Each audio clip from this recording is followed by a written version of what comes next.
session. So the next session will be about breast surgery and breast reconstruction. So we'll start with Dr. Elizabeth the Lazarus. She is a graduate from the University of Cape Town, South Africa, and is a fellow of the Royal Australasian and New Zealand College of Radiology. She is a senior staff specialist at Liverpool Hospital and is actively involved in GP education and breast imaging. Welcome to the stage with me, Dr. Elizabeth Lazarus.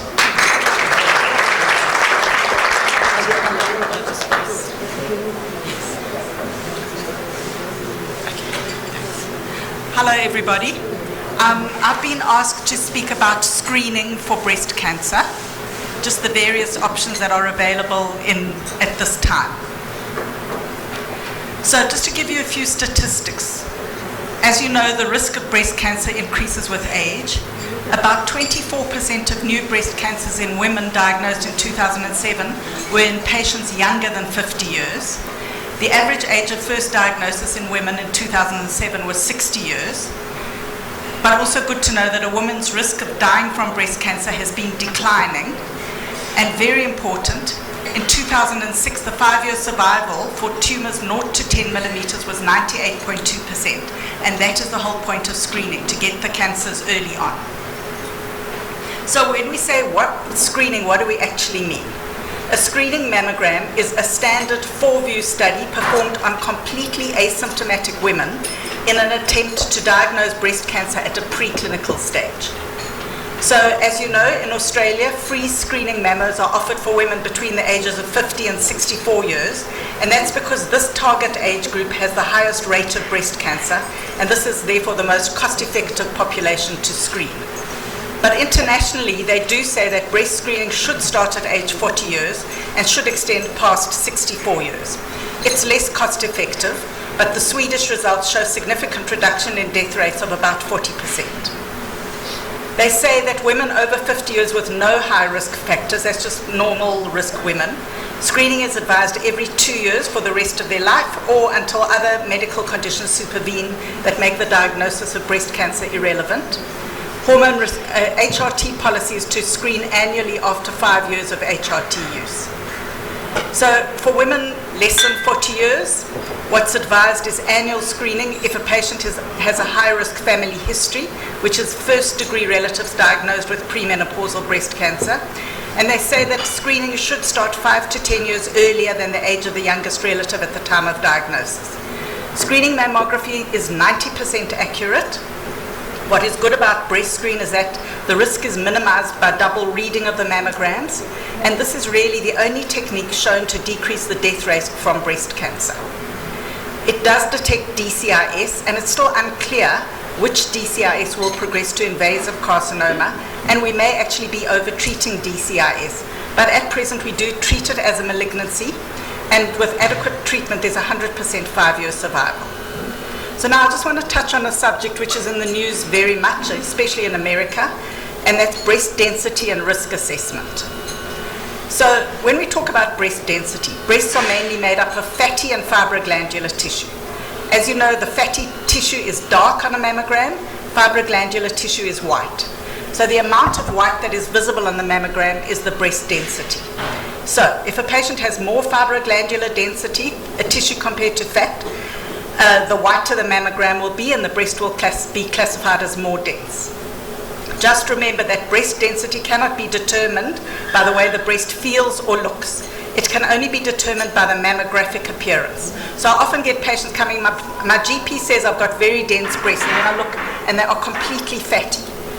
So on mammogram there are 4 categories: less than 25%, 25 to 50%, 50 to 75%, and greater than 75%. So we consider greater than 50% dense breasts. The BI-RADS categories are A, B, C, D is what we use, and C and D are considered dense. A is almost entirely fatty, B is scattered areas of fibroglandular density, C is heterogeneously dense, which may obscure small masses, and D is extremely dense, which lowers the sensitivity of mammography. So this is a category A breast. You can see lots of fatty tissue, easy to interpret on mammography. This is category B, where there's more white, more dense fibroglandular tissue. This is category C, and this is category D, and sometimes you can actually get completely white breasts, which definitely do have a higher risk of cancer.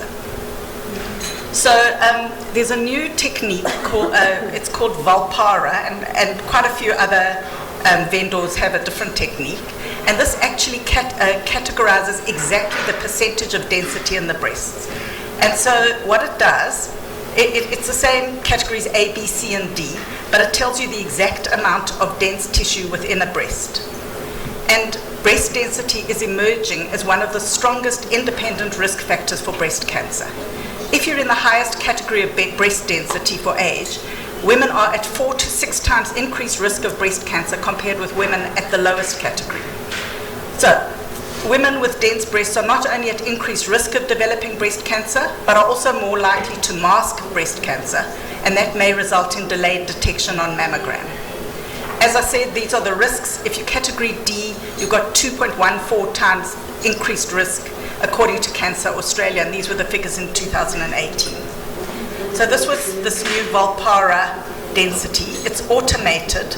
And why I think it's so good is that there is inter-reader and intra-reader disagreement when we categorize the breasts. So now what happens is the Volpara, this patient has got a breast density B, and it actually takes the amount of fibroglandular tissue in each breast, takes the whole volume of the breast, divides it, gets a number. Over here, 6.7 was the number that was the highest, and it puts it on a scale. I don't know how to indicate, but anyway, this patient has breast density B, which is high B, which is relatively low risk. And just in terms of breast cancer risk factors, this is where breast density is. Obviously, a family history gives a high risk. A prior history of breast cancer, obviously that's a really high risk of redeveloping cancer. So dense breasts mask breast cancer. This was a patient, breast density category D, breast screen cleared her 3 months prior. She's actually got a spiculated mass, difficult to see, and this was the ultrasound which showed an invasive carcinoma. What I am trying to do, and I'm getting there, but I've just got this Volpara density, is eventually I would like to give a patient by patient risk assessment so that every single patient has an individualized risk for the development of breast cancer. I want to implement risk-based screening. At the moment, in Western Australia, they have breast density on every single mammogram. I think they've just done it at Breast Screen Victoria as well. New South Wales is a little bit slow to catch up. But what I think they're going to do is, in every patient, they'll say, this is the breast density, we recommend you see your doctor. And when they go to the GP says, your breasts are dense, you need to go for an ultrasound. It's very different in private where we basically do ultrasounds on all patients, but I am talking about breast screening. And this automated breast density is now incorporated into the clinical screening workflow as it provides reliable risk stratification. This is the risk evaluator. Eventually the patient's going to walk into the practice, type everything on an iPad, say exactly, when they had menarche, if they've got a family history. We'll do the breast density and it will spit out the risk, which I just think is a lot more accurate than us guessing. And as I say, it stratifies patients. So a patient at average risk, which is less than 12.5% lifetime risk, we recommend screening mammograms every 2 years. If the breasts are dense, category D, we say do a 3D mammogram and ultrasound, which now I think is routine in most private practices. If a patient is moderately increased risk, might refer it to a familial cancer center. They say you should screen from age 40 to 49 years every year, and then every 2 years from age 50 to 74 years. Once again, if they're dense, breast density category D, think about a breast MR or contrast-enhanced mammogram. Also, consider starting earlier if the youngest relative is diagnosed with breast cancer under 40. And then high risk, there are other screening things, but that patient should go to a familial cancer center, which they have at Liverpool Hospital. They have a genetics clinic. They have it at all the major hospitals. So ideally, one day, this is what I would like to be on my radiology report. Based on Mrs. X's personal history, family history, and Volpara volumetric breast density, her lifetime risk of breast cancer using the IBIS risk evaluator places her in the average risk category for breast carcinoma. 2-yearly surveillance with mammogram and breast ultrasound is recommended. And I think that just will help you all so much, because at the moment I see a lot of the patients after they've had their mammogram and I struggle. I say, look, your breasts are dense, you haven't got a family history, come back in 2 years, but you must have an ultrasound. I think it's much better if it's automated and we know what to do. And that would be different cases. So just to talk very briefly about a new technique called contrast-enhanced mammography. I'm not going to dwell on it. I don't have it at the Liverpool practice Spectrum. We do have it at our Randwick practice. It's a new technique, and what it is, it's like a CT scan, and you give intravenous contrast while you're doing the mammogram, actually just before you do the mammogram, and then you do the mammogram, and what it does is highlight if it's breast cancer. It enhances, because it's all about the tumor angiogenesis and forming new blood vessels. And it's actually very similar to MRI in terms of its pickup, and I think it's a great technique. It's taken on in Western Australia, and quite a few private practices now have it. We take the mammogram with iodine, we then subtract it, and what's left is the breast cancer. So I'm just going to literally show you a few cases. One of the indications, if a patient can't have an MRI, if they're claustrophobic, if they're obese. Also, it's much more accessible. We've all got injectors in our practice. We just give them iodine, and it takes the same amount of time. The dose is probably slightly less than twice a mammogram, and it's still well within the range of acceptable for mammograms. Just want to show you a contrast-enhanced mammogram. So this is the dense breast, and that arrow is pointing to the tiny enhancing cancer, which there is no ways we would have seen without this contrast-enhanced mammography. We would definitely have picked this up on MRI, but if we had good sonographers, we would be able to pick it up on ultrasound, but it is obviously operator dependent. This was another case. We do the normal 3D tomosynthesis. We give iodine. There's something there we're not sure. I think that could easily have been passed by breast screen. And look at that. That patient has got multifocal carcinoma. We just subtract away all the dense tissue, and that's what we're left with. And it gives the surgeons a really good idea of the extent of disease. And the surgeons love it because they're used to looking at mammograms, whereas I think with MRI they struggle exactly to work out where the cancer is. So this is where it shows in the left upper outer quadrant, this multifocal cancer, and we can actually measure the exact extent of the cancer. It has the same indications as breast MRI. Lastly, I just want to touch on abbreviated breast MR. So you all know we do breast MR, and at the end of my talk I'll tell you the new indications for breast MR. The latest now is abbreviated breast MR. Just to talk briefly, so mammographic screening obviously results in overdiagnosis of unimportant biologically inert cancers, but prognostically relevant cancers, which drive breast cancer mortality and lead to the high interval cancer rates, are the ones that we're looking for on MRI. Remember, MRI is not limited by breast density. There's no radiation. The positive predictive value is the same as mammography, and preferentially it detects higher grade lesions. Why is it restricted? Cost, time, and the perceived lower positive predictive value. These are just briefly the yields of all the different imaging methods. The best is MRI, mammogram, and ultrasound. What I use, I do a lot of work for the high-risk clinic.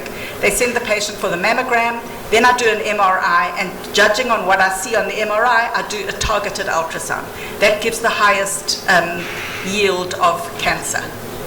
So there's been a new trial out which showed the cancer yield of MR alone, which is significantly higher with just MR, slightly improved with mammogram, no real improvement with ultrasound.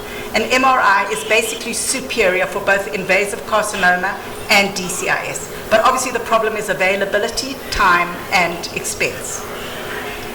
What has been developed now is something called abbreviated MR.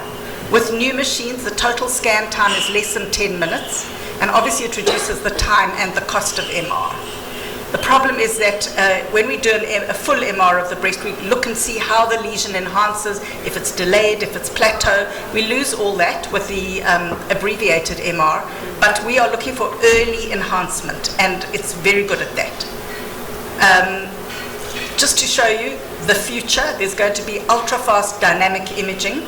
Look at this, in 35 seconds you can see already that the carcinoma is enhancing. There, this is normal. A few seconds later, there you can see the enhancing mass. So one day, the goal is to expand access to MRI. Women with dense breasts may have a faster, more sensitive and more accurate option to whole breast ultrasound. And maybe abbreviated MR every 2 to 3 years may prove to be a better standalone test than mammography and ultrasound every year. And there's no radiation. There is contrast. We do give intravenous contrast, but even that is changing, because in the future there's going to be ultra-fast MR and something called diffusion-weighted imaging, which we use at the moment for strokes, where there's no contrast, and it will pick up the cancer really quickly in a few seconds. Done, next patient. Eventually, low-cost scanners with one-button scanning. I really do believe it is coming. So this is diffusion-weighted image, and there you can see the cancer. So basically, at the moment, in summary, mammography and whole breast ultrasound is a screening standard in women with dense breasts. Risk-based MRI every 1 to 3 years may prove to be an alternative to supplemental breast ultrasound every year.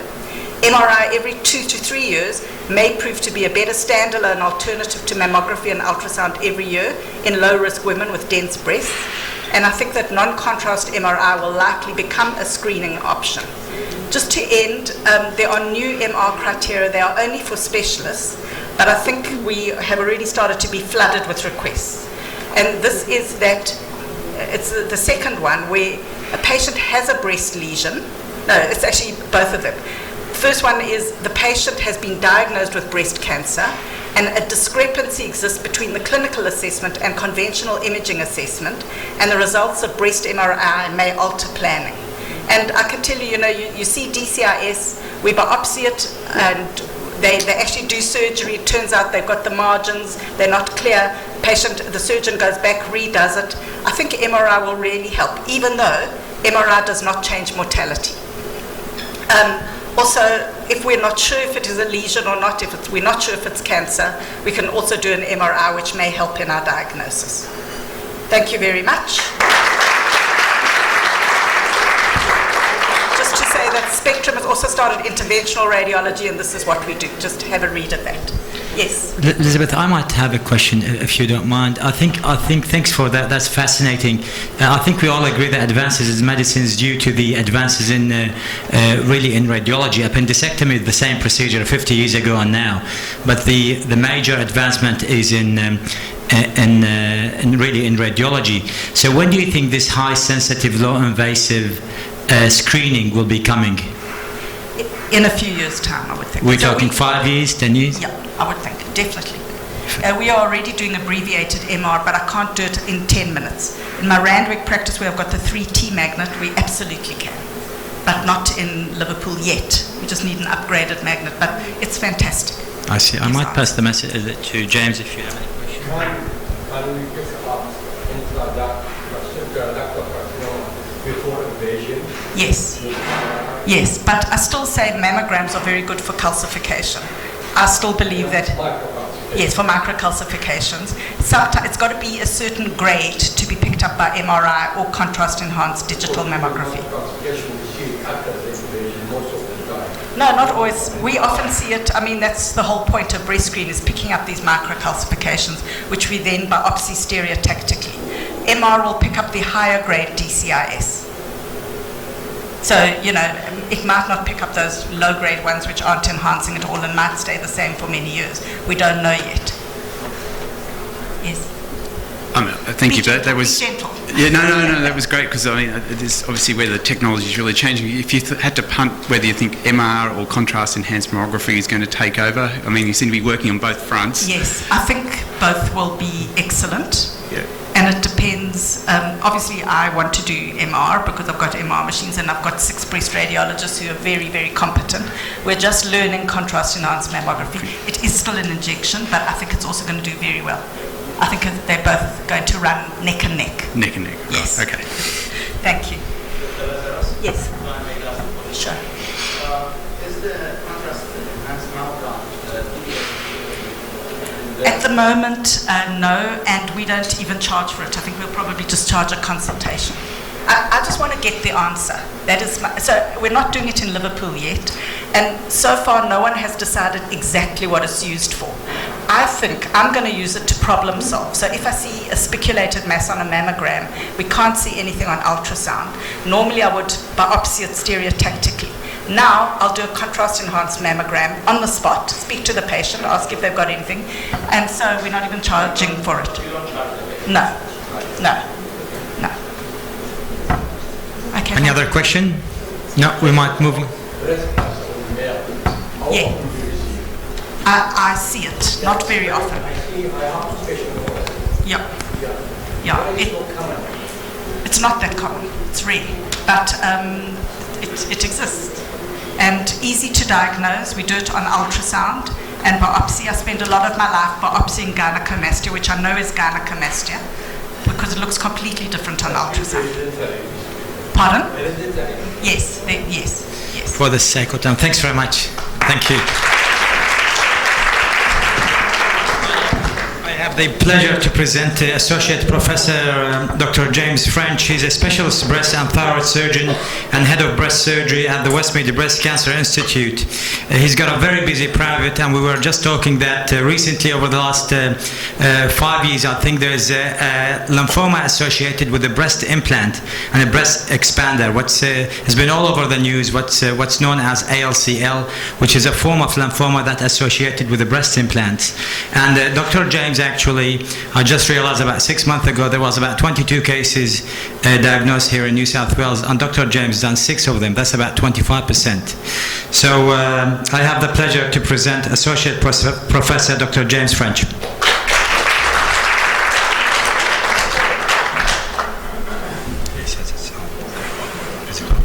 Hello. Yeah, can you hear me with that one?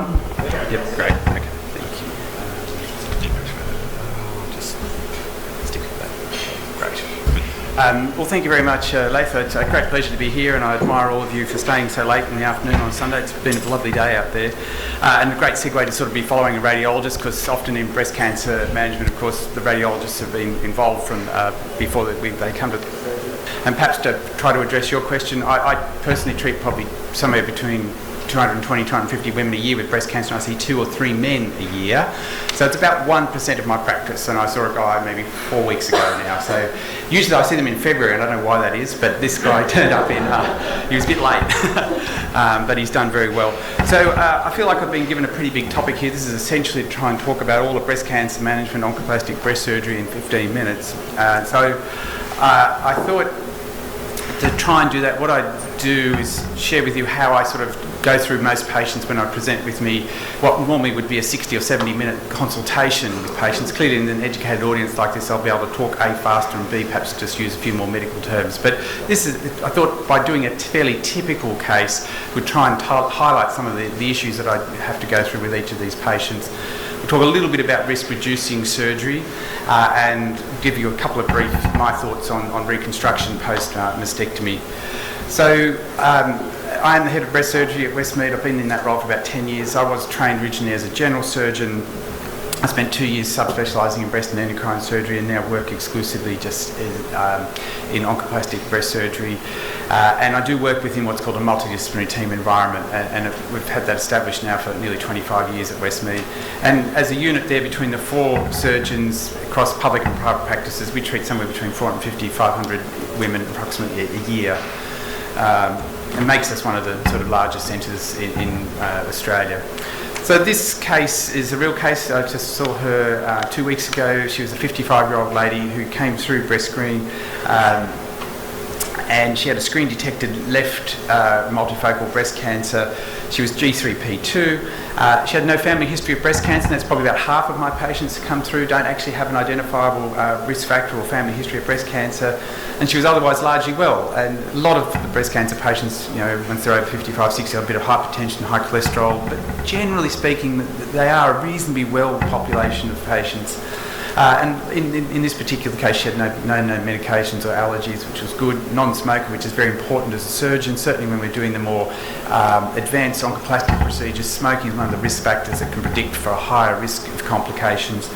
And on examination, she had D-cup breasts, she had grade 1 ptosis, and she had a palpable lesion at 12 o'clock. I think it was actually 2 centimetres from nipple, not 1. That's a typo, and it was felt about 20 millimetres. And clinically, she was lymph node negative. And this is her preoperative photo. These are her mammograms, and they haven't translated very well, but there is a density in the left breast just at the 12 o'clock position, perhaps better seen in this case on the ultrasound, a very typical sort of irregular hypoechoic lesion with a thick echogenic halo. And a biopsy from the main tumour was said to be grade 1, and nowadays when you're getting biopsies, most of the radiologists will do this for you anyway, but it's important from our point of view as surgeons to get the biology of the tumour from the biopsies. We like to know the grade, the estrogen and progesterone receptor status, HER2 and Ki67, and that's pretty much routine, I think, with most pathology practices now. But for a lot of patients, if they're presenting with a high-grade tumour, a big tumour, lymph node positive, if they're HER2 positive, for example, we're going to be often talking to them about a neoadjuvant chemotherapy option in the first instance rather than going straight to surgery. As in this case, with what seems to be a grade 1 or low-grade tumour, chemotherapy is not going to be terribly effective pre-surgery in terms of trying to reduce the tumour burden. We probably underutilise neoadjuvant endocrine therapy in this country, and I think we haven't quite got our heads around how to sell this to patients, because often they need 9, sometimes 12 months of a tablet before they have surgery. Most of them get really nervous. They want to have that cancer cut out. So certainly, potentially, this lady could have used neoadjuvant endocrine therapy, like I said, it'd be very uncommon in our current practice. She had an FNA from the second cancer, which was said to be code 5. It was also consistent with cancer. So when I meet someone like this, and she's got a reasonably generous breast, she's got a smallish tumour to volume breast ratio, she's got lots of options. And what I often say to patients, treating breast cancer is a little bit like going to Melbourne. Whether you fly, drive or take a train, we get you to Melbourne. All the options I give you will hopefully render you cancer free. But it's about which pathway we go through. And there isn't necessarily a right or a wrong, and it's a very individual sort of decision to make, and they've got plenty of time to make it. I think a lot of patients come in thinking that yesterday was too late to have their surgery or their treatment started, and what I try to reassure them is that for the average patient, as long as we start their treatment within 4 or even 6 weeks, it probably makes no material difference to their outcome. It's not going to be the difference between spreading or not spreading, it's not going to be the difference between surviving and not surviving. That said, I can say to patients, if you can make a decision today, that's fine, we can progress this treatment quite quickly. But there's no pressure on them necessarily to make a decision that day. A lot of them come in with some preconceived ideas. I've got to have a mastectomy, I've got to have both breasts removed. And when I go through all these options, they go, wow, I didn't know I had that much. I do need some time to think about things. So I often encourage them to come back for a second consultation if they feel that they're a little bit overwhelmed or they want to go away and think about things. So she could be treated just with a simple wide excision to be followed by radiotherapy. The whole breast must be treated in breast cancer. She's reasonably generously breasted. She's got a little bit of ptosis, and we could combine her lumpectomy surgery with a bilateral breast reduction or lift if that were her preference.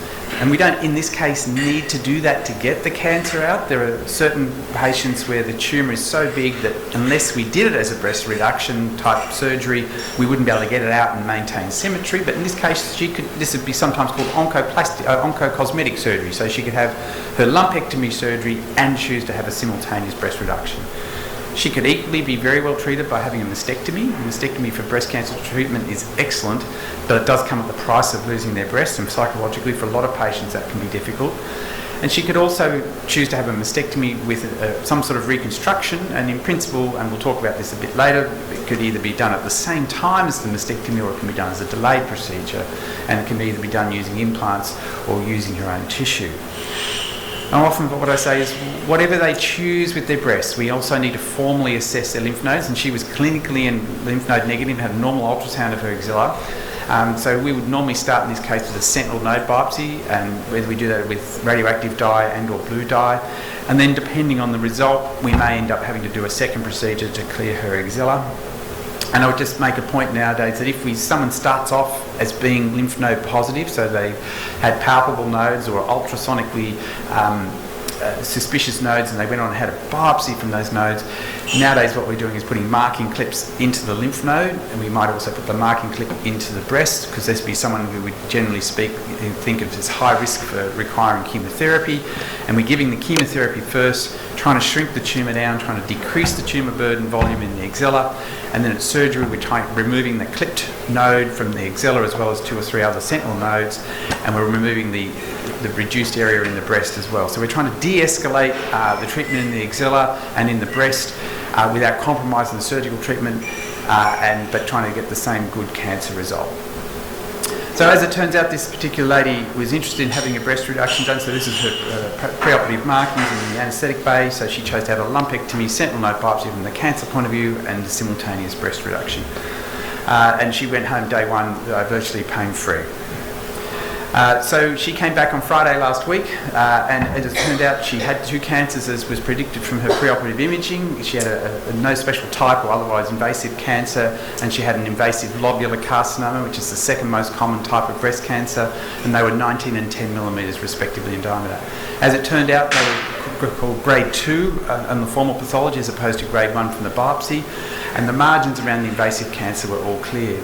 She also had a separate area, or an area of DCIS, which was 20 millimetres in diameter, and sadly this involved the medial margin over a 1 millimetre front. And she had 2 sentinel nodes removed, one of which showed a 3.5 millimetre depositive cancer, which made it a macrometastasis, definition being more than 2 millimetres. So this clinic, pathologically made her a T1C cancer, N1, M0, because we think she's got no metastatic disease, which was an anatomical stage 2A or a pathological stage 1A. And the recent change in the TNM staging means that it does take into account the biology of the disease as well as the anatomical staging. So she went through our multidisciplinary meeting discussion. These were her receptor status, sorry I should have gone through those as well. So she had a lowish Key 67 score overall of 10% with some hot spots of 35%, but was ER/PR positive, and critically she's HER2 negative in this case. So our discussion thought that we should complete her surgery first, so she's recommended to go back and have that medial cavity shave done, and we're organised to do that next week. It is now, because a medical oncologist in that particular meeting I would think is a relatively aggressive medical oncologist, so she looked at her and said this is a young woman who's now got lymph node positive disease and is now recommending 4 cycles of AC chemotherapy. She'll get a recommendation for whole breast radiotherapy with a boost to the tumour bed.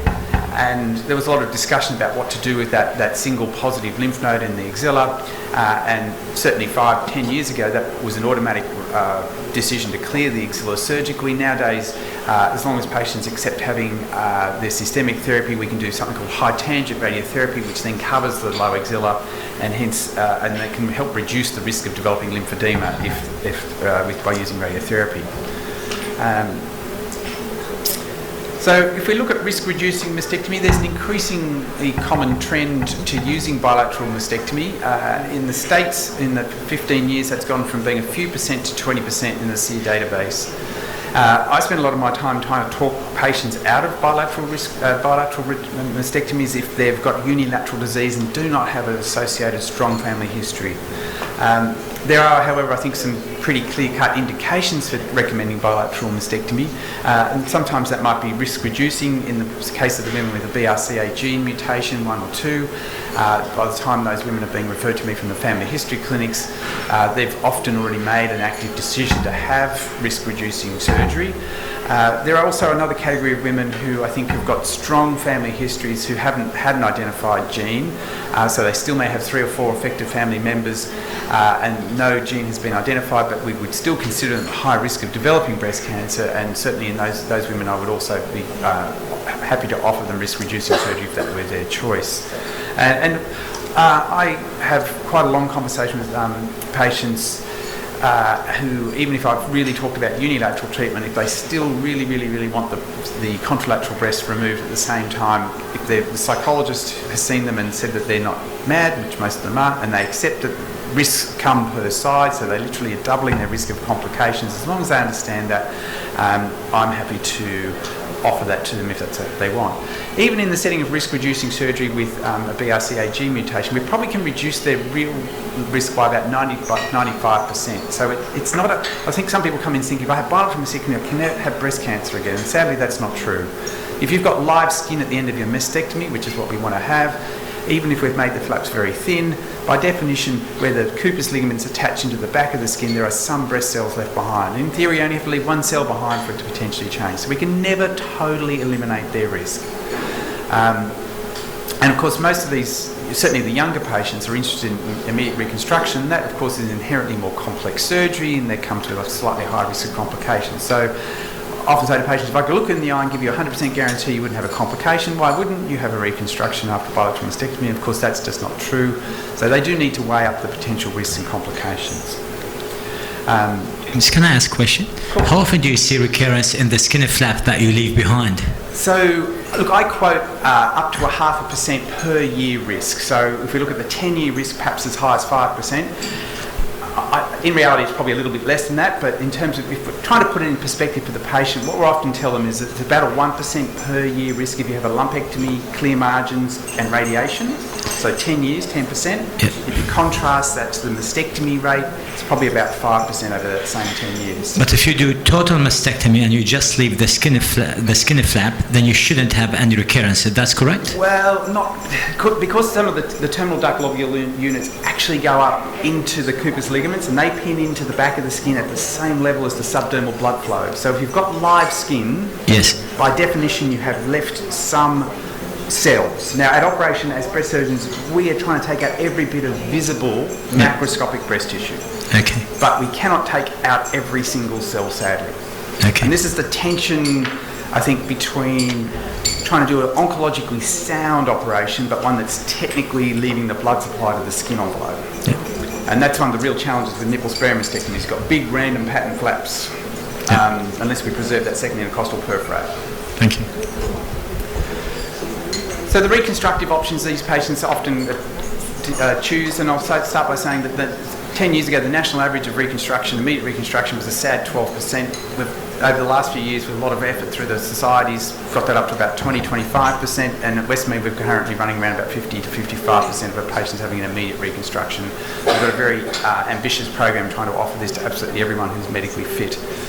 But in principle, women can have a reconstruction done or started at the same time as their mastectomy, or they can choose to have a delayed reconstruction. And if they're having an implant-based reconstruction, they can have that in a lot of patients nowadays can have something called direct-to-implant reconstruction, so they have their mastectomy and their definitive permanent gel implant placed at the same time. Or they can go through a two-stage procedure where they have a tissue expander placed in a pocket that gradually stretches up the skin and or muscle, and then that tissue expander is removed at a separate procedure and a permanent gel implant is in place. Alternatively, they can have a tissue-based reconstruction, and certainly the plastic surgeons I work with predominantly would offer free flaps from the abdomen, or sometimes they'll still default to a tram flap in patients who have got poor quality vessels.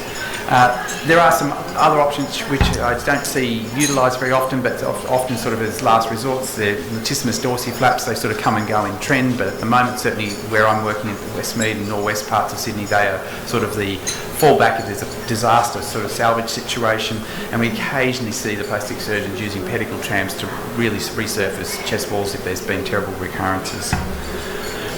So it's critical to assess patients, and I won't read the whole list out to you. You can probably read it quicker than I can, but the critical things here probably are smoking and comorbidities, and the practical things are the resource allocations in terms of what the options are.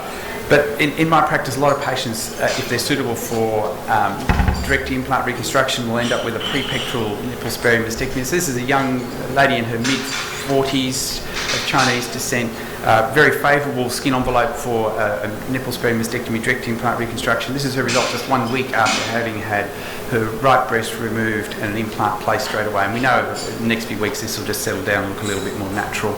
And again, this lady had a BRCA gene mutation. She initially chose to have a lumpectomy for DCIS. It turned out to be bigger than she thought, and then she actually thought, I'll have bilateral mastectomies. This is her result at 3 weeks, having had bilateral nipple-sparing mastectomies, direct implant reconstruction done as a single procedure, one night stay in hospital. This is her result at 3 months, and I saw her about 3 weeks ago, now at a year, and she looks essentially exactly the same. We were traditionally taught as breast surgeons you can't offer implant-based reconstruction to women with ptosis. This is a lady pre-surgery. This is her 1 year after having bilateral nipple-sparing mastectomy, implant-based reconstructions with the implants placed in a dual plane. And this is another young woman with a BRCA gene mutation, had bilateral nipple-sparing mastectomies after neoadjuvant chemotherapy for a high-grade triple-negative breast cancer. That's her result at 2 weeks. This is her result at 4 weeks, having just saying they can essentially wake up with feeling that they've got very little disfigurement from their reconstruction. And just one final example, again, bilateral nipple-sparing mastectomy, and from a technical point of view, this lady's got very long nipples. Trying to preserve that blood supply of that nipple was a bit of a challenge. And just to show that they're not all just early results, here's a lady who's 2 years following her left breast nipple-sparing mastectomy pre-pectoral reconstruction. So I think just a few final comments. I think as breast surgeons, it's a great, exciting time to be practicing. We're constantly evolving our techniques. There's a huge variety of options for women diagnosed with early-stage breast cancer. I encourage patients to spend plenty of time getting their thoughts and understanding what their options are and trying to be comfortable with what the decision they make is. I think survival is improving, as Elizabeth said, and I think that means that these women are going to live for a long time with whatever aesthetic result they get from their surgery. So it's really important that we not only give them a good cancer solution, but they also get a good aesthetic result. And I think that's all I've really got to say. Thank you for your attention.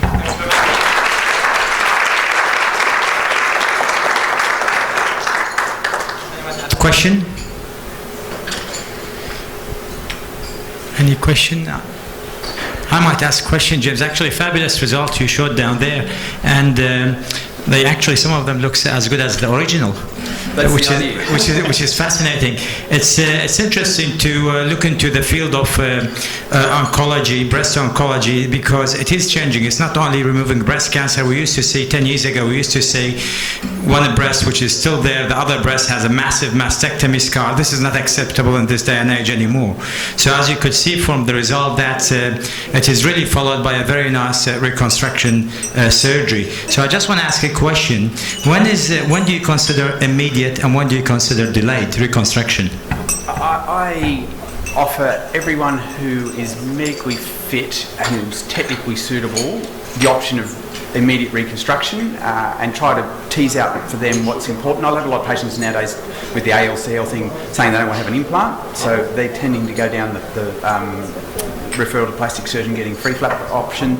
But look, I've been able to get implants to work in all sorts of situations. Like I say, we've got a 55% immediate reconstruction rate at Westmed at the moment, and that includes all comers. That includes all the 90-year-olds who are never going to have a recon.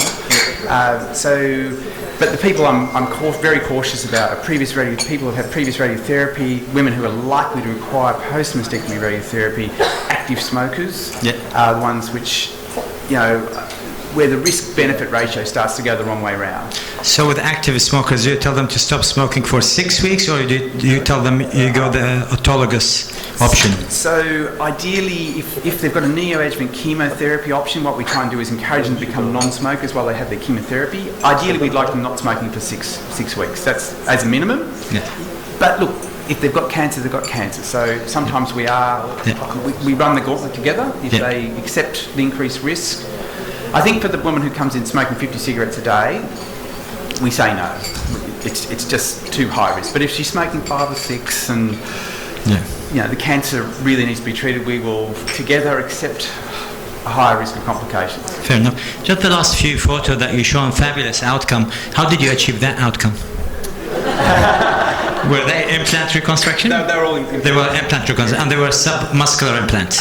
Most of those I'm doing a lot of pre-pectoral reconstructions now. So we do the nipple-sparing mastectomy. We put a tie loop bra pocket mesh into the pocket to control the implant, and then we're putting a highly cohesive gel silicone implant. So in a pre-pectoral space. Excellent. And we can control the implant rotation by wrapping it with a mesh and then tacking the mesh down onto the pectoral muscle. Excellent. Thanks very much. Any other question? No, we move on for the sake of time. Thanks very much, James. Thank you. Yeah, thanks very much. Just give you a little before you head off. Thanks very much. Thanks for the session. It was really good session. Thanks very much. James have to attend his daughter's dancing class, so he has to leave. We might move to Louise Colmer, occupational therapist and lymphedema risk management. Lymphedema is a major part of breast surgery, as everyone knows. There is it's an advancing field, and not much we know about as a medical professional, so I'm glad we have someone who is a specialist to educate us about it. Welcome.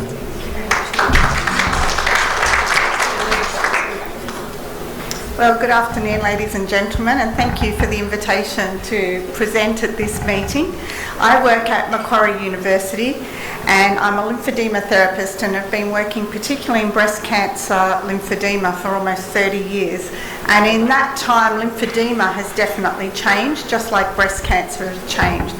So what I want to share with you this afternoon is what we do at Macquarie University, what is the current guidelines and information about lymphedema, how do we assess lymphedema, and how do we manage lymphedema. So the program that I work at is called the ALERT program, the Australian Lymphedema Education, Research and Treatment Program, and we're based within the Faculty of Medicine and Health Sciences at Macquarie University. We have a 3-armed program where we're involved in running education programs for health professionals to become specialist lymphedema therapists. We're involved in research, both local and international research studies that are funded externally in breast cancer-related lymphedema. And we also have 3 treatment clinics. We have a diagnostic clinic where we have access to state-of-the-art imaging and medical specialists. And we have a conservative and surgical program where we offer best practice management for the assessment and management of lymphedema. So when we talk about lymphedema is really a survivorship issue following breast cancer. You can be sitting in this room and may have had breast cancer diagnosis and treatment, but until you develop lymphedema, you can often hide the fact that you've had breast cancer in a professional or work or social situation. But as many of you would know, the most research-based effective treatment for lymphedema is wearing compression therapy, a compression garment on the arm. So as soon as you put this sleeve on, often you can't fit into normal clothes, like a normal jacket like I might be wearing, or you can't carry your bag, or people say, what happened to your arm? And for that individual woman, she's got to decide, do I let them know that I've had breast cancer, when often they want to keep that quite private and personal. So lymphedema, although the risk might be reducing with the less number of axillary dissection surgeries happening these days, it's often that daily reminder of the fact that they've had breast cancer. And with that, it impacts women's lives physically, functionally, psychologically, and also economically, because the cost of treatment, and there's limited public service treatment available, so it is quite a significant impact for those diagnosed with breast cancer. We know that the risk factors for developing lymphedema depends on the extent of surgery and whether a lymph node dissection is performed. We probably say these days, since the development of sentinel node biopsy, that 40% of women are still having an axillary lymph node dissection. And if that's the case, 20% of those women are at risk of developing lymphedema in their arm. If they're just having sentinel node biopsy, as James mentioned for that case study earlier, the risk is about 5 to 8% from the SNAP trial in the Australian SNAP trial recently published. If we add radiation to the axilla, then the risk increases to about 30%. And these other factors here, whether someone has a trauma to the at-risk side, if they've had episodes of infection, if they have a high BMI at the time of the diagnosis of their breast cancer, or if they're immobile, all increase their risk for developing this condition, lymphedema. We know too that one of the taxane family of chemotherapy drugs can also not necessarily increase their risk because of the Taxol itself, but what they solubilise it with can actually retain fluid. So all of these factors need to be considered when a woman's diagnosed with breast cancer, because the key message that we want is to try to detect it early and rather than waiting for a full-blown lymphedema to develop. So the early warning signs of lymphedema are often vague, and with lymphedema it's not something that occurs necessarily during a person's intensive treatment for their breast cancer. It's often happening after they've finished their surgery and chemotherapy and radiotherapy, and then they start getting problems with their arm, which is often that distressing psychological impact for them as well. That the initial feelings that women may be developing, which could be associated with lymphedema, are if they report a feelings of heaviness in their arm, a general dull ache in their arm. We have to be careful that often women think anything to do with their arm is lymphedema, and that's not necessarily correct. It could be that they've got some musculoskeletal tightness that isn't related to lymphedema. So we need to be considering rehabilitation for these women from the time of their surgery so that we can look and see, have they had any pre-morbid conditions with their arm? Have they had a shoulder problem, arthritis, a tendon tear, something before their surgery that can help guide us with their rehabilitation afterwards? But the key message that I'd like you all to take home today is that if you have a patient that has a diagnosis of breast cancer and is potentially at risk of lymphedema, then early detection and early management is going to give us much better results. So what do we need to advise our patients about in reducing their risk for lymphedema? There's been a lot of change in how we educate our patients to the last 25 years or so. I'm often now telling women the exact opposite to what I was telling them 25 years ago. And the unfortunate thing with lymphedema is that there's lots of myths out there about the causes and do's and don'ts with lymphedema. And I think sometimes anaesthesiologists and medical oncologists get very upset that women get so protective of their arm because of information that was said to them 20 years ago. So my key message to my patients is, even if they're at a 20% risk of developing lymphedema, that means they're at an 80% risk of not developing lymphedema. And we want to work with the individual to have that 80% risk of not getting lymphedema. So the key message I want them to do from a physical and functional point of view is get back to all of their normal activities. So after the initial recovery from surgery, I'm wanting them to get back to their home activities, to their work activities, to their leisure and exercise activities. But what I want them to be aware of is to be in tune with their body, be in tune with their arm, with symptoms that they may feel, so that they don't overdo things. So we know that if a woman starts painting a room with her at-risk arm and keeps going despite feelings of heaviness, aching, and maybe a little bit of puffiness or jewellery feeling tight in their arm, we want them to stop when they notice symptoms, take a break, have a rest, and see if the symptoms settle. But ultimately we want to get them back to doing all their normal activities. In the past we used to say protect the arm and don't use it. That's certainly out the window now. We also want women to try to maintain a healthy weight, and exercise is really important. We know these days that exercise during and after their cancer treatment is one of the best things they can be doing. And some of your patients might report significant side effects from some of the hormone drugs and aromatase inhibitors that they have to take for 5 to 10 years after their treatment.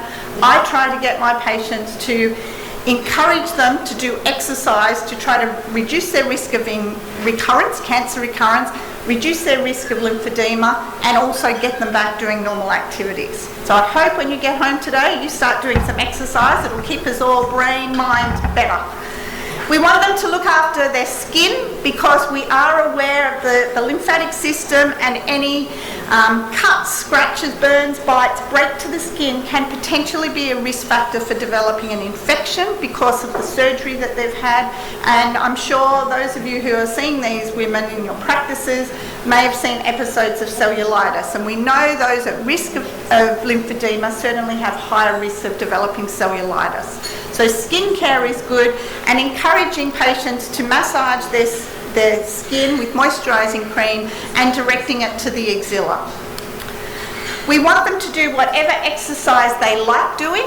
If we say every woman's wants to go to the gym, that's great. But if they've never been to the gym, they're probably never going to want to walk into a gym. So we want them to do what they like and feel comfortable doing. So if that's walking, that's great. Get them out and maybe carrying a little weight or their drink bottle to move their arms and get those muscles pumping. If they're travelling long distances by air or car and they're at risk of lymphedema, we do recommend that they wear a compression garment for at risk to try to reduce any changes with the cabin pressure on a long distance travel. We don't necessarily think it's the long distance travel. The evidence is quite minimal in that regard. However, sometimes we've had women who have gone on a long distance holiday and they've come back and they said, oh, my arm's swollen. We don't actually know whether it's the trip, the aeroplane flight, or whether it's the fact they were rushing around and doing all different things before they left and now have noticed that their arm is swollen. But we do recommend a compression sleeve that's properly fitted. Now, it's really important in lymphedema that we try to pick this up early. And previously, there were 3 known stages of lymphedema. Stage 1, which we considered mild lymphedema. Stage 2 was moderate. And stage 3 was severe. And I'm sure you've all seen cases of clinical lymphedema, stage 1, 2, or 3. However, now we know that there's actually a new stage. Well, it's been documented internationally for some time, but it's now stage 0. It comes before stage 1 and is known as subclinical lymphedema. And this is where our tape measure that we might use to measure the arms and compare a difference between the at-risk and the non-at-risk arm. There's no difference with the tape measure. At stage 0, this is where the feelings of heaviness and an ache in the arm start to become relevant, and we can actually detect this through technology known as bioimpedance spectroscopy. And this technology can detect changes or increases in extracellular fluid comparing the 2 limbs. And it's a change in extracellular fluid that is showing us someone is developing subclinical lymphedema. And the research internationally is showing us that if we can pick up subclinical lymphedema and treat it early, then we can prevent the progression to clinical lymphedema. And this has been the biggest change in my practice in the last 10 years. No longer am I seeing as many women who are developing big fat arms after axillary surgery. We're picking it up early in the subclinical phase and trying to prevent it from going to the clinical stage. And we do this through what we call a prospective surveillance and early intervention model of care in breast cancer rehabilitation. Now, what this involves is we're aiming to detect stage 0 subclinical lymphedema. It's not visible to the eye. We monitor every 3 to 6 months using bioimpedance spectroscopy, which should be sitting in every cancer centre. It's my goal that every woman at risk of lymphedema should have access to this monitoring to try to avoid the development of clinical lymphedema. This is what the technology looks like. You stand on it, it's like a set of scales, and it measures the fluid in the arm. If someone picks up a change in extracellular fluid, the recommended early intervention is wearing a compression sleeve for 10 to 12 hours a day for 4 to 6 weeks to try to reduce that risk. And the studies internationally are showing that this actually happens. So there's a whole lot of treatments that we can do for clinical lymphedema. The goal today is to pick up early subclinical lymphedema, and certainly our program at Macquarie University is doing latest research. We're involved in an international study that is really leading the way in the diagnosis and hopefully prevention of this clinical lymphedema in the future. So thank you for your attention.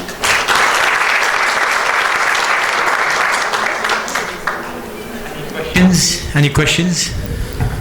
Yeah, Marwan.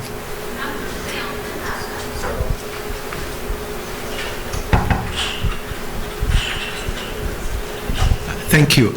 You mentioned about the compression sleeve. If we're talking about stage 2 or 3, and you've used compression sleeve, 6 weeks, not much improvement. Do you recommend ongoing use if the arm, even though the arm diameter or the circumference is not coming down? Yes, so if someone develops clinical lymphedema, so they've got an actual volume difference, there's 2 phases of treatment. The first phase of treatment is we have to try to reduce that volume, and we do that by intensive bandaging of the arm for generally 4 to 6 weeks. So they wear the bandages on the arm, they're replaced every 24 hours to try to reduce that volume. And then after we've got a plateau in the reduction, then we measure them for a custom-made compression sleeve that they wear then to maintain the volume. And if they don't continue wearing that garment, then we see the volume increasing again. And then as associated symptoms of heaviness, aching, clothes not fitting and things like that. So will most likely be lifelong? That's right. So clinical lymphedema is a chronic lifetime condition. Thanks very much.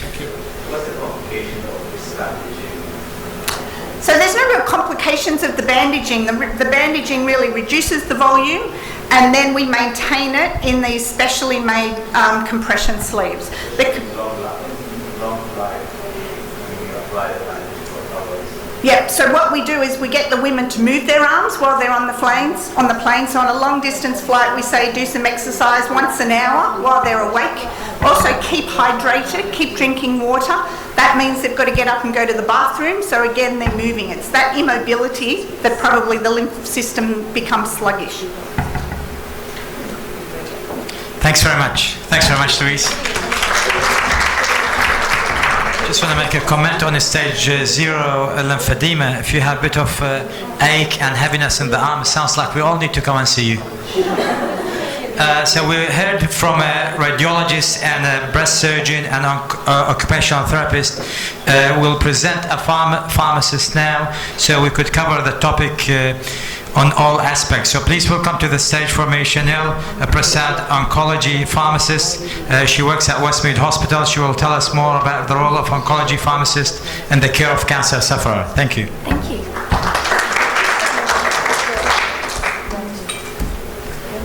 Alrighty. Good afternoon, ladies and gentlemen. Thank you for the invitation to speak. Today I wanted to showcase my role as part of the greater multidisciplinary team involved in the care of cancer patients, as well as provide you with an overview of managing some common side effects you may encounter as primary health care providers, particularly affecting this patient group. Okay, so what is a cancer care pharmacist? We improve patient care and clinical decisions as a member of the multidisciplinary service, medication supply after conducting all necessary clinical checks. This also includes production, developing services, protocols and procedures to facilitate workflow, meet legal, ethical and clinical obligations, education and training of not only fellow pharmacy colleagues, but also doctors, nurses, other allied health members, as well as patients and their carers. Identify medication use trends, which has health economics, governance and practice-changing implications, and applying new research to the care matrix and conventions, as well as participating in research and facilitating clinical trials. This slide outlines a patient's journey from the time of diagnosis and then finally beginning treatment and beyond. The cancer care pharmacist is involved at each of these stages. As this session has a particular breast cancer focus, I thought I might demonstrate the pharmacist interaction in the care of a patient using a case study. So, meet JB. She is a 46-year-old female. She has 2 children and there is no family history of cancer. She has been diagnosed with a large hormone receptor positive and HER2 positive breast cancer. Her team recommends neoadjuvant combination chemotherapy and targeted therapy with trastuzumab, which is Herceptin, as she is eligible given she is HER2 positive. After breast surgery, at least 5 years of endocrine therapy with tamoxifen will be offered.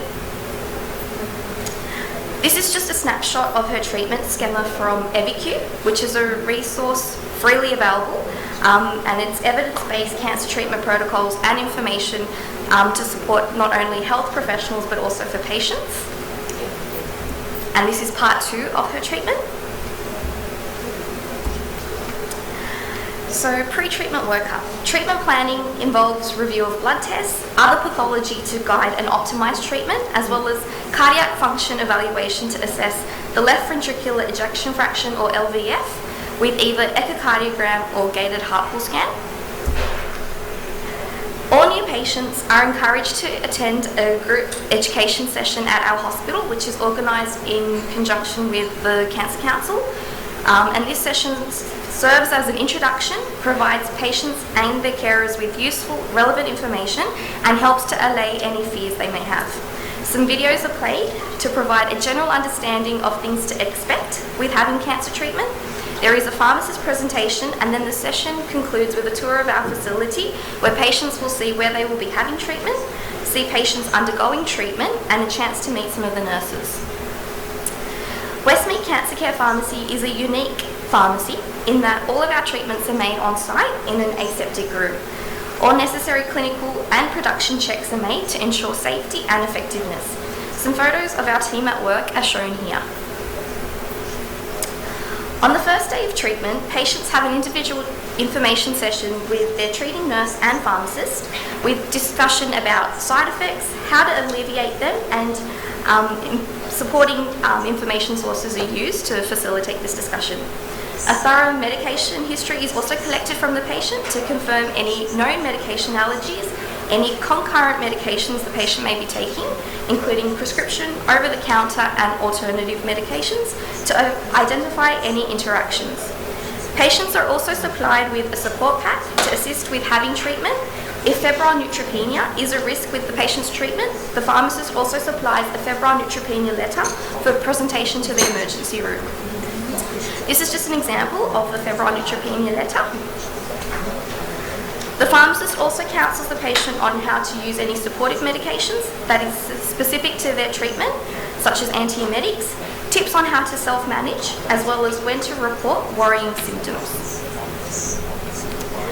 AC, which is her treatment, is considered to be highly emetogenic, and so her treatment protocol includes a triple drug combination as prevention, which consists of a neurokinin-1 receptor antagonist called Abbreviated, for example, a 5-HT3 receptor antagonist such as ondansetron, and a corticosteroid such as dexamethasone, and this is based on international and national guidelines.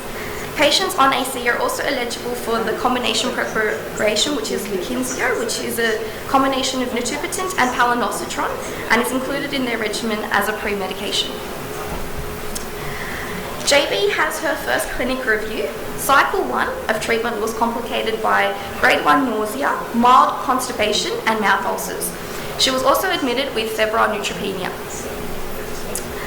When JB attends her second cycle of AC, the pharmacist discovers that she was not using her supportive medications she was given for antiemetic relief as directed, and this led to compounding her nausea. To maintain bowels, gentle laxatives such as cloxyl-N-Senna or Movicol can be added in conjunction with lifestyle measures such as hydration and fibre.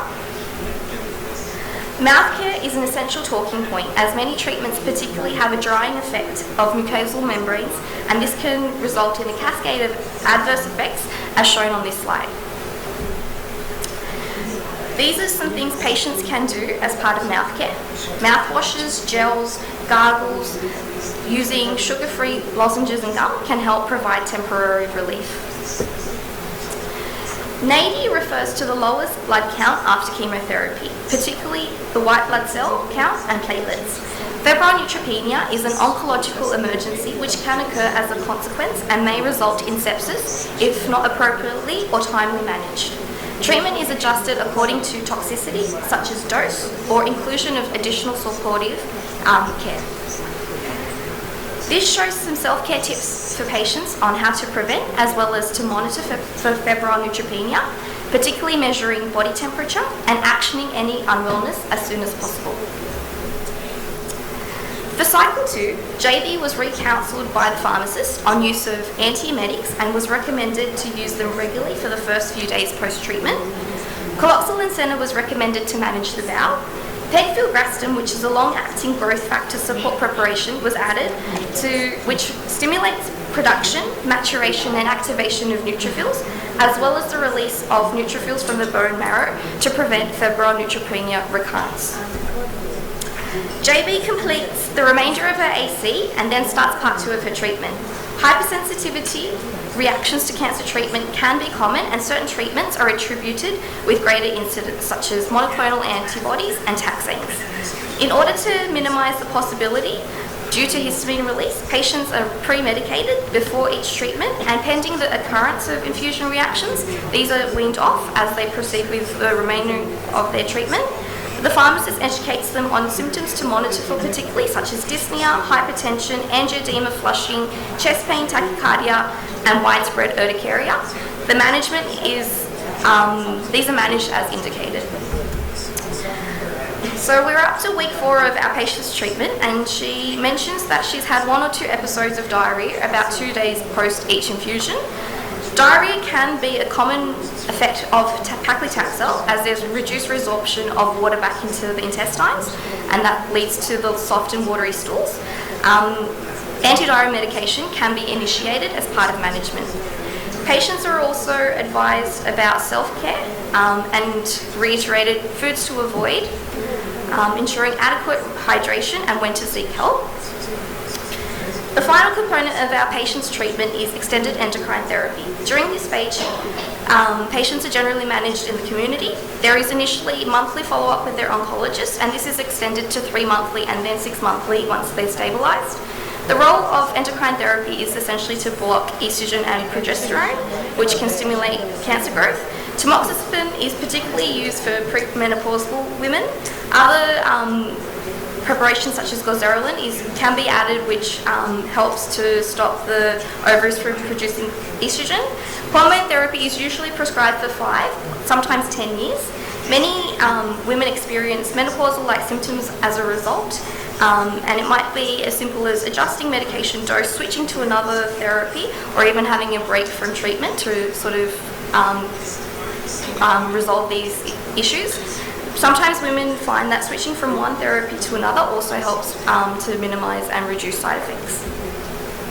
These are just some examples of patient resources to provide further information and advice, and these are my references. Thank you. Thanks very much. Thank you. For the sake of time, we might move to the final session. Thanks very much, Chanel. We won't find a better person to close the conference than a good friend of mine, Randa Qattan. Randa has been the CEO of Arab Council Australia for quite a few years, and she has worked really hard to bring about social justice and improve the lives of the most vulnerable people in our community. So please welcome to the stage Randa Qattan. Hi everyone. So I must say that Randa, she will talk because she is surviving breast cancer. She went through it a couple of times, so she will give us her perspective from the patient perspective. So we as doctors often, we just like to treat patients. Sometimes we don't even listen to them when they talk. So we gotta listen here.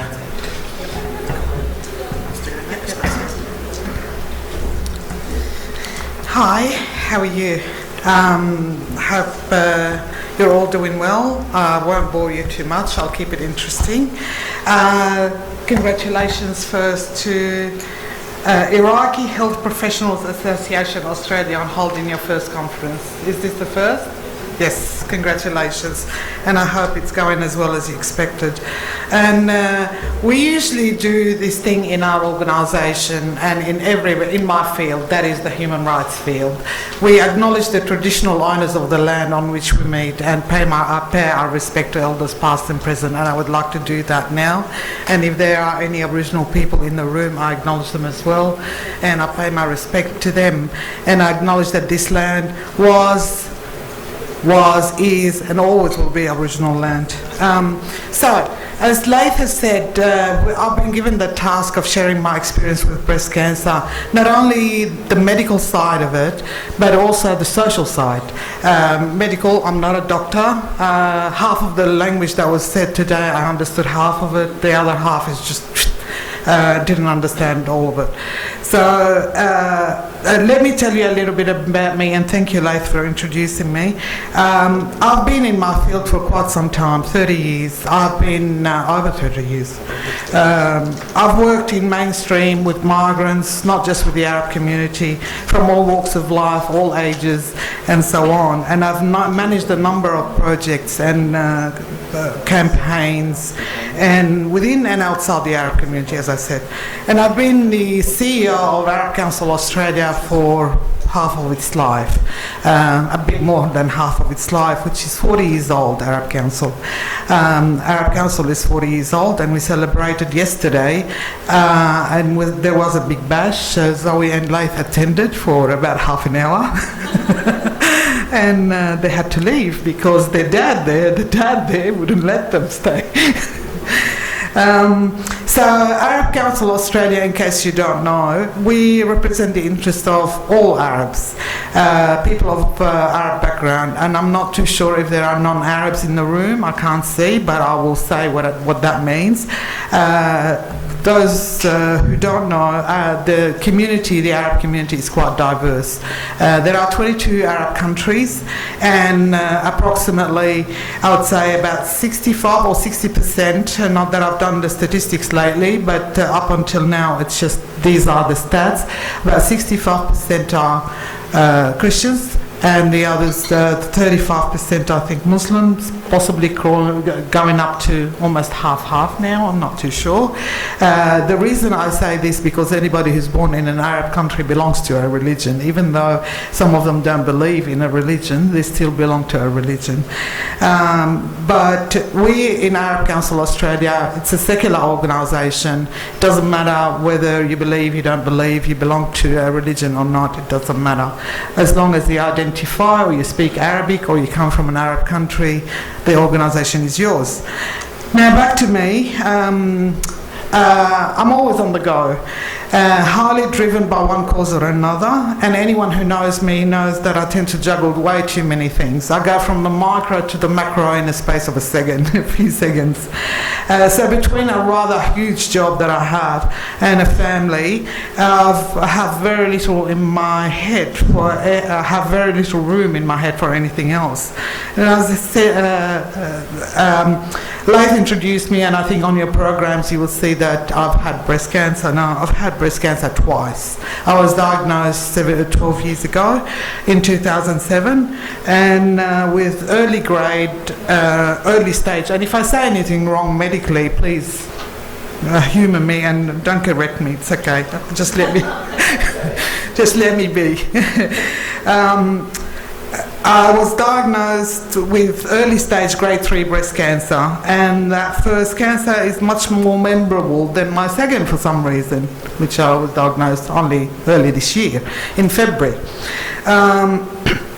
So the first cancer, and I will tell you that a little bit more in details because it was much more memorable, and I think that our first experiences are much more memorable than the second and the third and so forth. So I'll go on and explain that what happened. It happened in the middle of a rather busy and frantic period, personally and professionally. And a few days before the diagnosis, I was actually in the shower, and I told this publicly, so I don't mind sharing it again. I was in the shower, and unusually for me, I was washing my hair. I say unusually because I don't wash my own hair. I'll go to the hairdresser and wash it. So I put my hand up, and I feel this searing pain going from my ear right down to my leg. And something about that pain sort of like made me think a little bit, and I started feeling my breast, and I found a lump, and but also I started having memory, some memories that I was standing in front of a mirror and I found a dimple in my left breast, and I thought at the time, oh my God, my breasts are sagging. That was literally what I was thinking. Like, imagine that. So anyhow. But I found the lump, and until this day I could swear that lump was not there the day before. And I think a lot of people who have had breast cancer would tell you similar stuff, that they found the lump and it wasn't there the day before. So anyway, I was quite shocked. And I kept touching the lump and hoping it will go away, and it never did. And I wanted to stay in the bathroom. I didn't want to face the family, didn't want to face the world. My brain was just like drowning in myriads of thoughts. And I'm sure all of you can appreciate the range of emotions that when that one goes through at a time like this. In my case, my immediate thought was, how am I going to tell my kids? My 3 kids, their dad had died of cancer within a space of 11 weeks. And for me to go and tell them, I think that was the worst thing that anybody could have given me, is to tell my kids. And how am I going to bring another nightmare to them again? But in the first instance, how am I going to get out of the bathroom? My daughter was visiting, just returned from overseas, and she had a 1-year-old son, and also she was also 6 months pregnant at the time and had gestational diabetes, and all my thoughts were going all over the place. How am I going to tell her? She was quite ill at the time. So anyway, needless to say, I had to get out of the bathroom. So I briefly said to her, I found a lump and I'll be checking it tomorrow, and that's what I did. So after that, began the usual relentless race, if you like, from procedures and treatments. I had 2 surgeries. I had a lumpectomy, an axillary dissection, followed by chemotherapy, FEC and Taxol, which I had to delay because my daughter was having a baby. My daughter-in-law was having a baby as well. So I delayed it until they finished, and then I started chemo. And I had the usual the regular fortnight radiotherapy and a year of Herceptin. I was also HER2 positive. All in all, in a year and a half of treatment, and that was in 2007. The second breast cancer, as I said, I was diagnosed earlier this year in February. Again, I found the lump. I was doing regular checkups with mammograms and ultrasound. I did the last one in November, and in February I found the lump. Don't know what made me think that there is cancer, but I found it. And so I had it checked immediately. Like the very next day I walked into the doctor. I called the place where I usually do my tests, and I told them, I'm coming and you probably have to do a biopsy. I went to the doctor, I said, give me a referral to a biopsy. Then I went and got it done straight away. So I was diagnosed with DCIS, multiple, whatever you call them, I don't know what you call them, whatever you call them, ductal carcinoma in situ, but I don't know what you call them when it's multiple. What is it? Lots of them. Nodules. Okay, nodules. I had a skin-saving unilateral mastectomy, 3 months of Taxol, and 12 months of Herceptin. Again, I was HER2 positive, which I will complete in April next year. And this time around, I didn't lose my hair because I used the scalp cooling cap. I lost my eyebrows and my eyelashes, but my hair stayed. So for a period there, I literally looked like I was about to join Priscilla, Queen of the Desert, before they had their makeup on. It was quite, it was after I finished Taxol actually. So Rana, just tell us how you protected your hair from falling when you had the chemotherapy. Yep. Can you tell us how you do it? Yeah. I don't know if you're aware, there is this machine that pumps ice on the head, and where during chemo, as chemo is being injected, where the cap. Cooling cap. The cooling cap, yeah, the cooling cap, and it constantly injects cold air, freezes. It's like hypothermia to the scalp, and it just feels like a giant brain freeze, literally. Eventually we get used to it, but in the first time I had it, it lasted about half an hour, that feeling of, ooh, just get me out of here. But after that, it just went away. So a matter of taking Panadol before, like about half an hour before we start, and that worked. And after that, I think the brain adjusts, and it just It was fine. Like within a couple of minutes, I was fine. Really annoying because it lasts like about 3-4 hours. As long as Taxol has been injected, it stays, and plus another half an hour on top of that after we finish with Taxol. Yes. So happy with that answer? Okay, cool. So I handled breast cancer like I handle everything else in my life. I researched it. I got involved asking endless questions and wanting to know every step down to the last gory detail. I then went away and I researched some more. Whatever they tell me, I would go and ask Leith. And James French is my surgeon, and I would check with James, then I would check with Leith, then I would check with other doctors, then I would check with my friends, and I would check and recheck and read and research. And but anyway, that's how I deal with things. And I continued to work and took myself to doctors and treatment. In the first one was a bit worse in terms of the treatment because I had FEC, and FEC is absolutely debilitating. For 3 days solid, probably can hardly function, and it gets worse, as the treatment goes on. This time around, I didn't have FEC, I had Taxol, so it wasn't as bad. I decided this time around to do it on a Friday, so Saturday I would be a bit drowsy, Sunday, but eventually get very tired, but I was fine. I was back to work on Monday and I was fine. And on Friday when I'm doing the treatment, I'm doing some work as well. So I think because the first experience with breast cancer was uncharted territory, so with the second breast cancer I knew a little bit more and it was easier to handle than the first. Still, with the second one I had to have a mastectomy. And the mastectomy and the reconstruction are new experiences. Some of my research was focused on that. And I had bilateral and the decision whether to have bilateral or unilateral mastectomy and what type of reconstruction I should have. They're the things that I was just really confused about. And the more I talked to people, the more I got confused until finally, I think I had a conversation with you, Leith. It was, yeah? No, you actually clarified. So I talked to friends of mine who've had it, and then I talked to Leith, and he says, anyway, I'll come back to that later on when I'm explaining the doctors and so forth.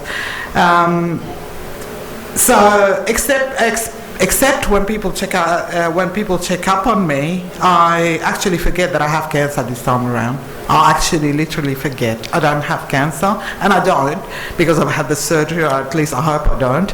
But I'm going through the treatment and so on. So the way I handle things is not right or wrong. It is what it is, and that's the way I deal with life, and that's the way, and it works. And I simply, when I get on with it, and it works for me. And I think, I do think that my attitude helped in my recovery. And particularly this time around, I was in the hospital for 1 day, and I wanted to get out, and I was perfectly fine. And I, just getting on with things and moving on, like working and so on, it just helped with my recovery. Now, I encountered many different reactions, particularly in the first one. You're much more sensitive. The person, when they have the first cancer particularly, are much more sensitive. Now I don't think about it. But at the time, I came to the realization that more and more people within our community, within the Arab community that is, and everywhere else, because, I talk to other people as well, I'm not comfortable talking about cancer, but talking is important, and do quite a lot of that. I talk in the media and in public, within the community, within the Arab community, and outside the Arab community as well. And I encourage everyone, women, men, anybody, to talk about cancer. And I'm not shy about sharing the experience or my information, and I do so publicly. And I think talking contributes to raising awareness, to early diagnosis, and to increase in survival rates. I'll now go to the slides, and we'll share with you the beliefs and attitudes. They're research. We've researched them. I'll come to who did what in a second. Now, some of the research that knowledge of cancer varies across cold communities. If you don't know what cold communities means, it means culturally and linguistically diverse communities, and it varies across communities. The ethnicity and culture affect a person's knowledge of cancer, and migrants diagnosed with cancer and often have poorer cancer outcomes than comparable non-migrant groups with lower screening and survival rates and higher rates of reported side effects. So that research was done by, I think you can see them there on the screen. The first two are reported by FECA, Federation of Ethnic Communities Council on Cancer Australia, and the second one is Bateau and CCSA.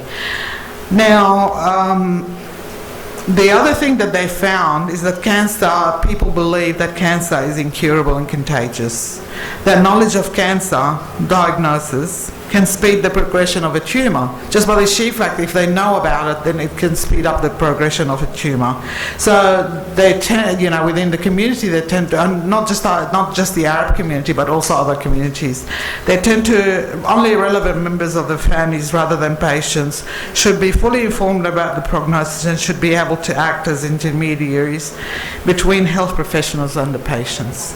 I think it's less now, but I still find it in the older generation that they should not know, and so they tend to tell the family members. They prefer to that the family members know about it, and they don't tell the patient.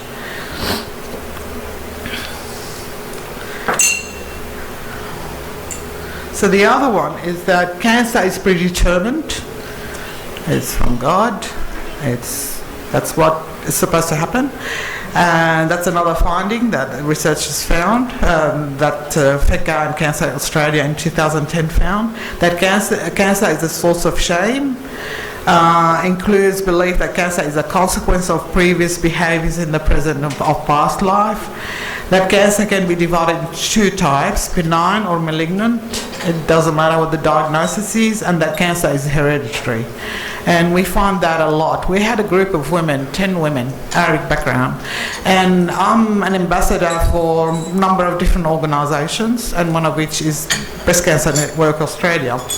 So part of the consultations that we were doing is with a group of women of Arabic background, and we knew that there were 4 women in that group had cancer, but they refused to share it with the others. And then later on we found out that it had to do with the fact that if they do share it, their daughters will never get married, would never find a husband or something to that effect. And they believe that if they do, otherwise, yeah? You're asking me, or you want coffee? Sorry. Okay. So they actually believe that it is hereditary, and that's what's going to happen. So they tend not to share it. So of course we need to debunk the myths. Consistent with this is a new one from Cancer Institute New South Wales. In looking at the rates, the participation rate in New South Wales, and we did some work with them, with Cancer Institute, around the breast screening. The Cancer Institute found that more than half of Arabic-speaking women in New South Wales, and a bit more than that among Aboriginal communities, that they who are eligible for the breast screen program then take it up. They do not have their recommended screening program in the past 2 years. So by that I mean those who fall between the age of 50 to 74. And as a result, they are less likely to have their breast cancer diagnosed early when there are more treatment options. And this is again to do with a whole bunch of myths. And these are the myths that have been listed by Cancer Institute. Breast cancer is a death sentence. I don't need to screen as I have no family history of breast cancer. I don't need to screen as I have no lump. Mammograms expose you to a dangerous amount of radiation. Exposing my breast is embarrassing, and I might get a male radiographer. I won't be able to understand what's happening. And of course, there are answers to all of these, which we have released out there in the community when we are putting these messages out. We do put this argument, and then we provide them with the answers. So it's not just a simple matter of putting out that this is the research, but we actually provide the information to the community as well. Now I'm going back. Now, from my experience, and I come to my experience again, I think the health system is kind of still needs a lot of resources and a lot of work. And my first experience was directly with the private system. I only went to the oncologist in the public system. This one, James French, was private. However, I had to see him in the public system, and the public system is just like, it's just stretched to the limits. Lack of resources, I guess, a whole bunch of different things that's going on. My experience with my surgeons were great. James French is exactly what he said here, that they give time in terms of trying to think, because I could not decide. My first instinct, take them both off. I don't want both of them. I've already had lumpectomy in the left, and the next one, you're telling me that there is cancer in the right breast now. So take them both off. I don't need the breast. Just take them both off. I'll have reconstruction on both. And they let me be for a few weeks to talk about it, to go and think about it and so on. And it wasn't until talking to different people, talking to Laith as well was one of them, but also I think where I landed was, and I have to bring in the breast care nurse here, it just like, I knew immediately as soon as they told me with this breast, I thought both of them have to come out. And I was so certain that there is no way I will change my mind that I refused to talk to anybody about any other alternative. Like I said, Laith helped, but also the breast care nurse. She said, well, do you want to see the psychologist? I said, no, what for? I already know. And she said, well, they sometimes ask questions if you might not have thought about them. And I did see the psychologist, and there was just the way she worded it in terms of sensation. She said to me, "And are you comfortable of not having sensation in your breast?" And that was it. And then this is when I went to Laith, and I said to him about the sensations. What is it about the sensation? And he explained the erogenous and the tactile. And he said, hey, that's what I just said. What did I say? There's two sensations in the breast, one tactile and the other one erogenous. Yeah, I said erogenous first, and tactile is the second. Yeah. Okay, and he explained them, and in the conversation I decided that I will have unilateral mastectomy, not both. So I've got an expander in my breast, and it's still there, and according to James French, that I could still have it up to a year, but I think I'll be doing the surgery in December. I think I stuffed up a little bit on the dates because I've got a Herceptin on the following day after the surgery, so I don't know whether I can have the surgery or not. I still have to ask him. But that's what's happening right now. Now, oncology, medical oncology, they're quite loving. Particularly, I'm not talking about the doctors. The doctors are wonderful and all of that, but the nurses are wonderful. It's quite a loving atmosphere when we're doing chemo and so forth. But with radiotherapy, it's a bit different feeling. It's a bit impersonal, and I think a lot of patients would think the same way, not just me.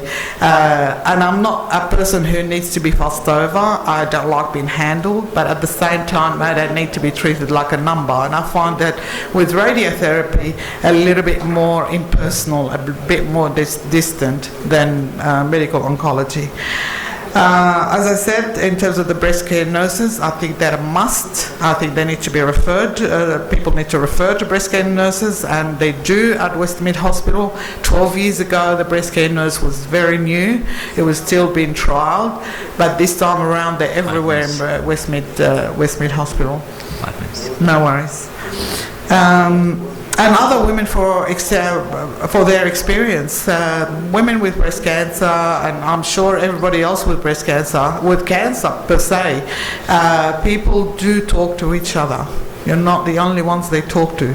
They talk to each other all the time, and I don't think, I would have to, part of my research is talking to people who've had the experience, and it would be them that we draw support on as well. And we have video conferences or phone conferences, and we talk about things. Now, where to from here? I mentioned that with the personal, for me, is like my next step is to do the reconstruction, and that will be in December if I don't change my mind, and then I will continue with Herceptin until April next year. In terms of the other thing that we find in the process of all of this, by sheer accident, Breast Cancer Network Australia called me to see if I can meet this surgeon who's in Bankstown Hospital, who does reconstructive surgery, and she wanted to. They didn't know I had cancer at the time. She wanted our support, one of her submissions that she's putting through. And so I met up with her, and in the process of talking to her, I found out that the Chinese community have got this. She said that it was so easy to reach the Chinese community, but much more difficult to reach the Arab community. She knew that we were there, she could call us, but to find some group that deals with cancer or breast cancer or any cancer for that matter was extremely difficult to reach. And she called us, and she called Breast Cancer Network Australia, and that's how she stumbled on me. So what we are going to be doing next year, Arab Council Australia that is, we will be setting up a group for, like an advocacy group for cancer per se, not just breast cancer, but cancer. It will be patients, and more than welcome any doctors who would like to join in forming that group. You're more than welcome to join us. But we will be setting it up next year, and that will be where people could tap into if they want to have anything to do with discussions around cancer. And that's it from me. Thank you so much. Thanks very much. I think the take-home message, you could see the twice cancer survivor, and the energy and the enthusiasm, and she's still a very active member of our community. So I think that's the take-home message, that I'm sure a few people in the room, and maybe in the future one of us will have cancer. If that is to happen, we got to treat cancer as a chronic disease. In this day and age, it is becoming chronic disease like blood pressure, diabetes, especially in Australia. We have fabulous health system, so we are very lucky. I might call on Dr. Suhaili to conclude the conference, and thanks everyone for attending. Thanks very much, Randa, and get you, Dr. Suhaili. Yes.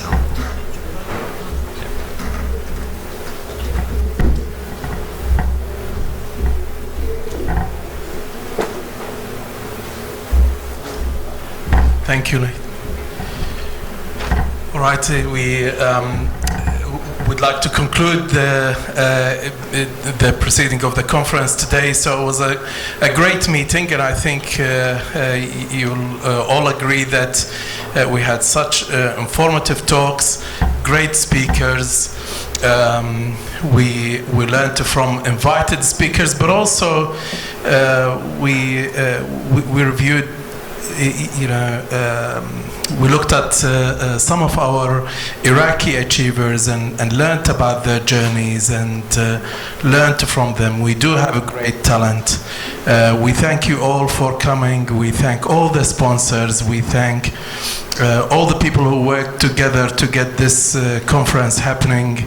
Again, I referred to them this morning, but again, I will have to acknowledge the efforts that everyone put. Cell worker quickly, especially with all the efforts and time, Laith Barnouti, Faiq Isa, Adnan Rubai, George Damuk, Zina, and everyone who helped to get this conference together. Thank you all for coming. We still have the tea and coffee people out. If we're gonna stay here for a little while, so just to chat together. This is the first of many to come, and we will always think about future conferences, future meetings, social gatherings. We are, as the proceeding today is happening, we're thinking about the next event. We're thinking about the next conference from now, actually.